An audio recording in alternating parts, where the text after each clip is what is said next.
One of my favourite tools in After Effects has to be the Puppet tool. It's fantastic for animating characters like this.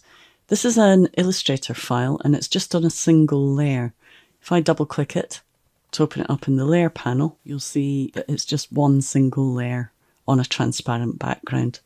And the Puppet tool is ideal for this kind of thing where you don't have layers. So I'm going to grab the Puppet Pin tool and I'm going to add some points. Now basically the way it works is as you add points, it creates a mesh over the character. And you can see that mesh displayed here. You have settings for the mesh up here, so I can increase or decrease the density.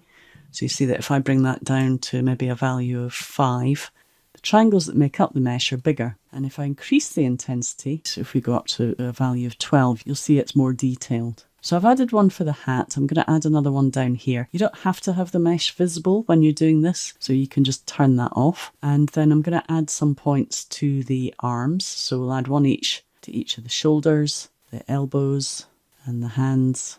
Okay, one to the belly, and then one to each of the knees and one to each of the feet. You'll see that the Puppet tool appears as an effect. If I double click it, here's the effect up here. Now, down in the timeline, you have more control, so just be aware that it's the timeline that you really need to work in. So we're going to open up the deform settings and you'll see here are all my pins. So I can go through and name them. So I'll call this one head, this one will be chin, and then we'll have right shoulder, left shoulder. It's important to name them because otherwise you can get a little lost. So there I've got them all named. Each of these has got controls in it, and you'll see in here we've got a position value, and under pin type we've got a menu saying position.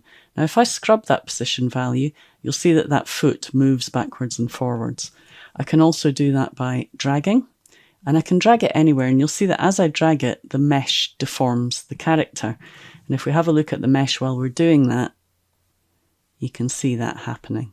Now, what we're going to do is select several points. Instead of just moving one at a time, you can select several. I'm not sure if there's a little bug in here, but every time I click one of these, you'll notice it's just shifting slightly. It doesn't really matter in this case, but just be a little bit careful with that. Okay, and I'm going to select the knees as well. So I'm selecting everything except the feet. By doing that, I can move everything around like this, and you'll notice that the knees bend quite nicely. Now, as you're doing this, you want to have a little practice, first of all, just by moving it and deciding, you know, where you're going to move from and to, because what we're going to do is do a little dance for our character.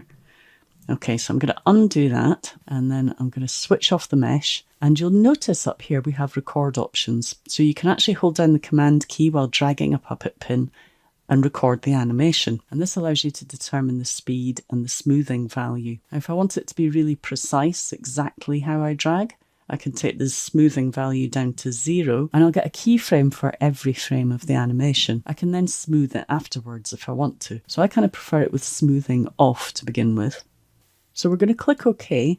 And then when I hover over one of the points and hold down the command key, you'll see there's a little stopwatch. And that means it's going to record everything I do with the mouse. So I'm just going to do a little dance. And you can see the outline of the character as I'm dragging. And it's really great because it really picks up the expression. Even better if you've got a Wacom tablet or similar tablet, because you can get pressure sensitivity on that. So you can get even more precise movement. And you'll see that it's created keyframes on every single frame of the animation for each of the selected body parts. And if I preview it, you'll see within a couple of seconds I've created this really nice little animation. Okay, and if I decide I want to smooth it, so let's have a look at just smoothing the belly, for example.